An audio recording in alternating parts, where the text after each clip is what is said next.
Será que as madame pararam agora? Quem me quer não me quer, quem me quer não vou querer. Só uma desgraça pra gravar qualquer coisa. Isso que eu tô gravando de madrugada, gente. Eu tô gravando de madrugada. Vocês sabem o que é gravar de madrugada? Eu tô gravando de madrugada. Todo mundo vai sofrer. Caraca, não para de passar coisa. Bizarro.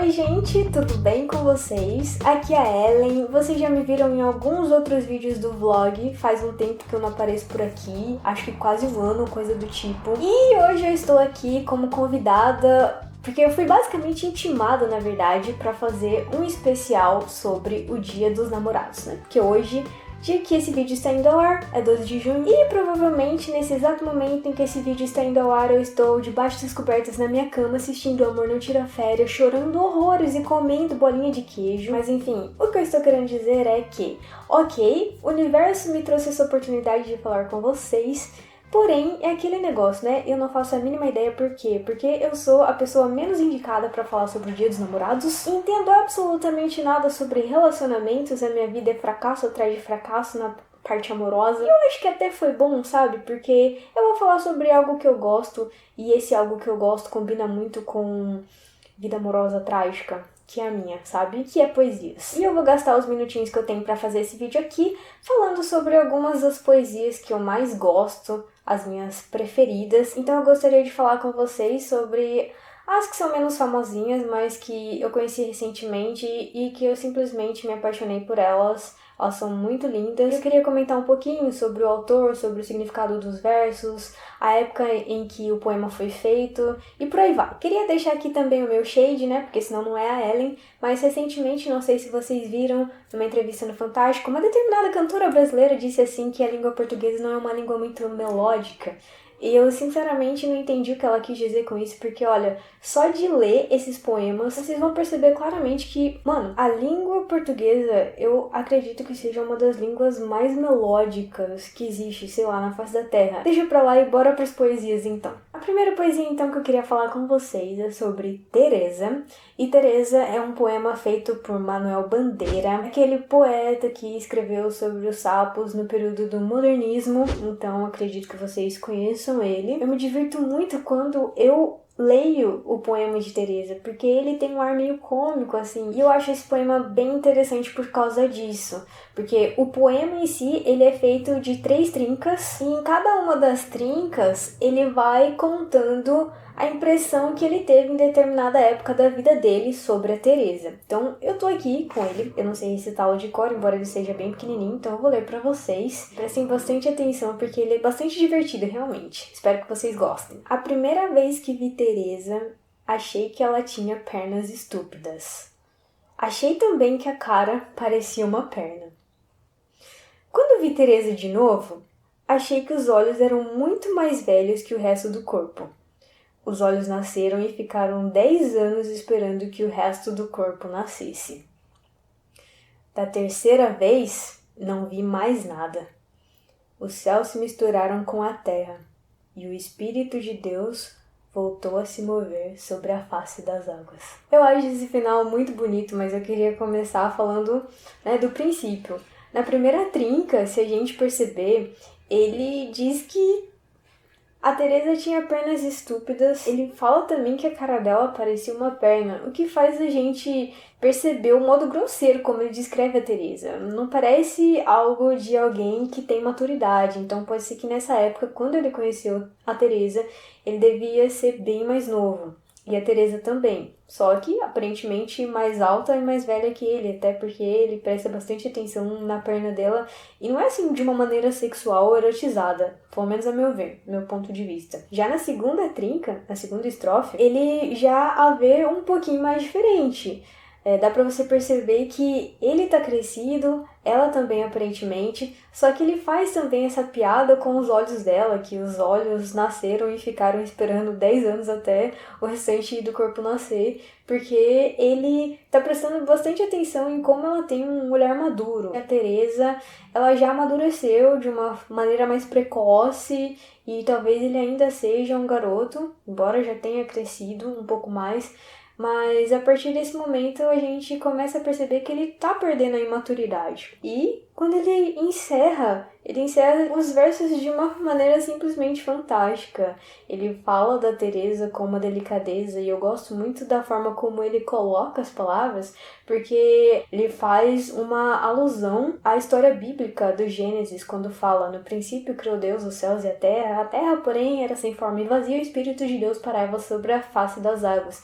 Então, naquele momento em que a terra era o caos, dá um contraponto bem interessante em duas ideias, que a primeira é a ideia do caos, né? Ele não vê mais nada e, talvez esteja uma bagunça os sentimentos dele, aquilo que ele sente em relação a Teresa, mas ao mesmo tempo ele coloca a imagem do Espírito de Deus pairando sobre a face das águas, então algo sublime, algo que a gente não consegue descrever e que tá misturado no meio daquela bagunça que ele tá sentindo pela Teresa. Então essa forma como a gente percebe no decorrer dos períodos de tempo nas estrofes, o eu lírico se apaixonando pela Teresa, eu acho simplesmente fantástico. Ok, o segundo soneto que eu queria falar pra vocês é um soneto de Olavo Bilac, é o soneto número 13 e faz parte de uma coleção de sonetos dele chamado Via Láctea. Se eu não me engano, se eu não errar as datas, né, porque eu tô meio ruim de memória, esse livro de sonetos, ele foi escrito no ano de 1888 e é o livro de estreia do Olavo. Os sonetos da Via Láctea, eles são sonetos que vêm da escola literária do parnasianismo. Parnasianismo, para quem não lembra, é aquela escola literária que veio depois do romantismo e ela vem para quebrar um pouco de todo aquele sentimentalismo que o romantismo demonstra de maneira assim muito exacerbada, né? Tudo é, ai meu Deus, eu vou morrer, o eu lírico não suporta ficar sem amada, uma confusão de sentimentos, um exagero, né, muito grande. E então o parnasianismo, ele vem assim mais sóbrio.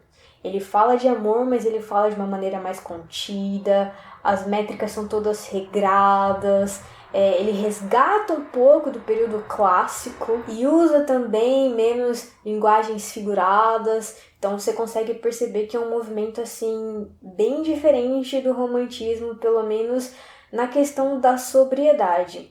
E esse soneto número 13 do Olavo, ele consegue demonstrar bastante isso. Por quê? Porque ele não perde a essência do poema, que é falar sobre o amor, que é o eu lírico que está apaixonado, mas ele consegue passar isso de uma maneira assim bem suave e bem bonita, na verdade. Então eu vou pegar agora aqui pra gente analisar um pouquinho.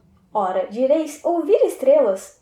Certo, perdeste o senso, e eu vos direi, no entanto, que para ouvi-las, muita vez desperto e abro as janelas, pálido de espanto. E conversamos toda a noite, enquanto a Via Láctea, como um palho aberto, cintila, e ao vir do sol, saudoso e em pranto, ainda as procuro pelo céu deserto. Direis agora, tresloucado amigo, que conversas com elas? Que sentido tem o que dizem quando estão contigo? E eu vos direi, amai para entendê-las, pois só quem ama pode ter ouvido, capaz de ouvir e de entender estrelas. Quando Olavo fez esse poema, ele tinha um ser amado bem em mente, que também era uma poetisa da época, né? É lógico, né? Porque ele não ia se apaixonar por uma pessoa morta, eu acredito. Então, com certeza era contemporânea dele. Quando a gente tá apaixonado, parece que tudo tem um brilho diferente. Até mesmo os astros no céu, as estrelas, a lua, o sol. Então a gente gosta de fazer metáfora com tudo. E simplesmente ele consegue captar essa sensação de alguém que, quando não tá apaixonado, ele vê as coisas como elas são, as coisas normais. Mas não, a pessoa apaixonada, se ela tá vendo a estrela, ela tá pensando no ser amado. E eu acho que uma outra coisa bonita desse poema também é que a forma como ele foi escrito é uma forma universal, ou seja, não perde o sentido embora passe 50 ou 100 anos. A pessoa que lê esse poema do Olavo, sei lá, daqui 200 anos ainda vai conseguir se identificar com os sentimentos dele. Ele tá falando pura e simplesmente da forma como a pessoa se sente quando ela está apaixonada e a forma como ela enxerga o universo, né, com outros olhos. Mas agora a gente vai pro terceiro. O terceiro poema que eu trouxe pra vocês é um poema que eu conheci só ano passado e ainda porque estava numa coletânea de leituras pro vestibular da Unicamp. É do Jorge de Lima. O Jorge de Lima, ele era alagoano e ele era aquele tipo de cara assim que era de tudo um pouco, sabe? Então, ele foi político, ele era escritor, ele era médico e ele escrevia poemas, escreveu vários poemas a respeito da vida dos negros, da cultura negra, até porque na época em que ele nasceu, o pai dele tinha um engenho, então ele conviveu muito com os negros, mas especialmente esse poema que eu escolhi aqui para vocês, ele faz parte da coletânea de poemas escolhidos e se chama Poema Relativo. E eu acho que o ponto forte desse poema que eu vou mostrar para vocês é que, embora ele não tenha rimas, ele seja bem livre e um pouquinho maior que os outros que eu já mostrei para vocês, ele consegue transmitir em sua simplicidade, sabe, algo tão bonito, algo assim tão de dentro do coração que ganha vocês assim na hora. Então, queria compartilhar aqui com vocês agora. Vem, ó bem-amada, junto à minha casa tem um regato, até quieto o regato. Não tem pássaros, que pena. Mas os coqueiros fazem, quando o vento passa, um barulho que às vezes parece bate-bate de asas. Supõe, ó bem-amada, se o vento não sopra, podem vir borboletas à procura das minhas jás, onde há flores debruçadas, tão debruçadas que parecem escutar. Todos os homens têm seus crentes, ó bem-amada, os que pregam o amor ao próximo e os que pregam a morte dele. Mas tudo é pequeno e ligeiro no mundo, ó amada. Só o clamor dos desgraçados é cada vez mais imenso. Vem, ó bem-amada, junto à minha casa tem um regato até manso, e os teus passos podem ir devagar pelos caminhos. Aqui não há inquietação de se atravessar o asfalto. Vem, ó bem-amada, porque como te disse, se não há pássaros no meu parque, pode ser, se o vento não soprar forte, que venham borboletas. Tudo é relativo e incerto no mundo. Também tuas sobrancelhas parecem asas abertas. Não precisou de rimas, foi bem livre, mas ainda assim conseguiu transmitir toda a essência de alguém que está apaixonado, que ama uma pessoa, né? Sem aquela loucura do romantismo, sem a estética do parnasianismo, e ainda conseguiu transmitir uma melodia maravilhosa. Realmente, Jorge Lima era o cara. Mas agora a gente vai pro nosso penúltimo poema, especialmente pro pessoal de Juntos e Shallow Now, porque agora o negócio vai ser porreta. Esse último, então, poema que eu trouxe pra vocês é de um chileno, o Pablo Neruda. Ele era esse poeta chileno e que ele também foi político, assim como Jorge Lima, e era assim um cara bem porreta. Se vocês procurarem algo dele na internet, vai ver que o cara era todo militante e esquerdista. Esse soneto que eu vou recitar do Pablo, ele é o soneto de número 56, e a temática dele, ele fala bastante sobre uma pessoa que está apaixonada pela outra, e é um amor que, de certa forma, não é correspondido da forma como ele gostaria, e é algo que queima dentro dele, que deixa ele inquieto, que faz com que ele não consiga viver a vida, né, em paz, e ao mesmo tempo em que ele ama a pessoa, ele odeia a ideia de amar essa pessoa, porque ele preferia não amar, então ele sente ódio de amar. Às vezes amar não é fácil. Não te quero senão porque te quero, e de querer-te a não querer-te chego, e de esperar-te quando não te espero, passa meu coração do frio ao fogo. Quero-te apenas porque a ti eu quero, a ti odeio sem fim, e odiando-te, te suplico. E a medida do meu amor viajante é não ver-te e amar-te como um cego.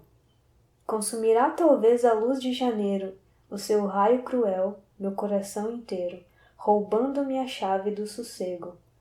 Nessa história, apenas eu morro, e morrerei de amor porque te quero, amor, a sangue e fogo. Esse soneto em si, ele lembra bastante a época do romantismo.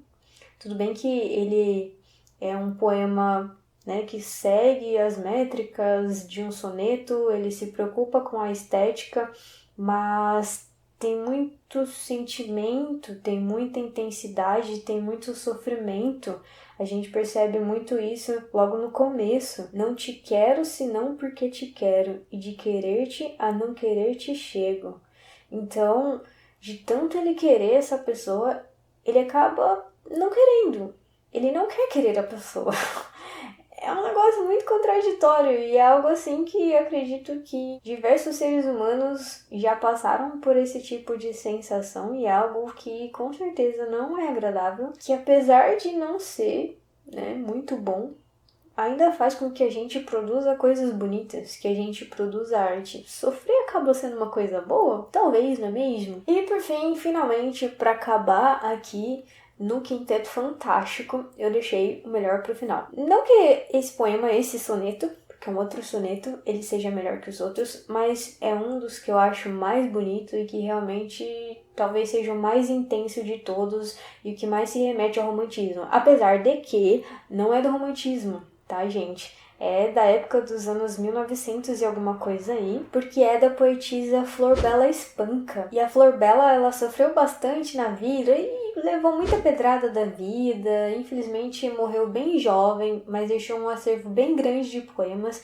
E esse particularmente demonstra uma sentimentalidade assim, você sofre em cada linha, em cada verso daquilo que ela fala. E se você já passou pela sensação assim de estar completamente, perdidamente, devotamente apaixonado por alguém, tenho certeza que você vai conseguir se identificar com cada linha desse verso.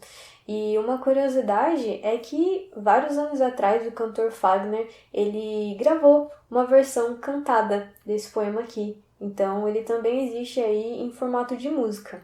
E esse soneto que eu estou falando para vocês, o título dele é Fanatismo. E a gente consegue perceber esse fanatismo do qual o eu lírico fala durante todo momento. Em cada letra, em cada palavra, você consegue perceber a profunda adoração que o eu lírico ele tem pelo objeto amado.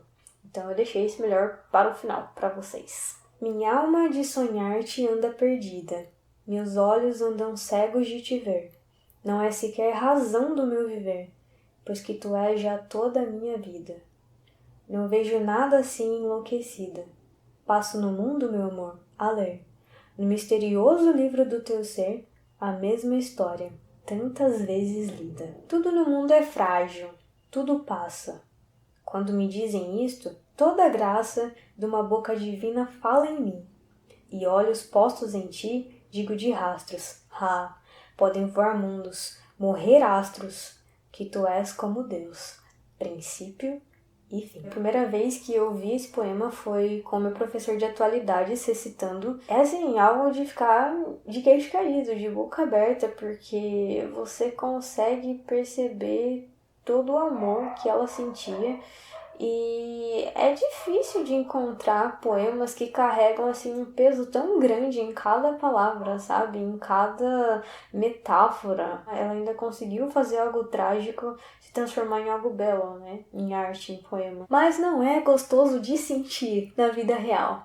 Não é mesmo, gente? Então, assim, amem, mas amem devagar. Eu sei que é difícil amar devagar quando a gente ama, mas amem com sobriedade. Eu sei que é difícil e às vezes quebrar a cara faz parte do processo, mas eu espero que todos vocês possam passar um 12 de junho maravilhoso, seja solteiro, seja com alguém, com o amor da sua vida. E se você não encontrou ninguém, espero que você encontre alguém que realmente faça você muito feliz um dia. Eu gostaria de encerrar esse vídeo nas palavras da maior poetisa da música popular brasileira nos dias de hoje, Marília Mendonça. Se vocês aí estão sofrendo por alguém que não quer vocês, não se preocupem, porque existe alguém também que está apaixonado por você e que você não está dando a mínima porque está apaixonado por outra pessoa. E já dizia ela que eu quero, não me quer quem me quer, não vou querer, mas ninguém vai sofrer sozinho, todo mundo vai sofrer nesse 12 de junho, então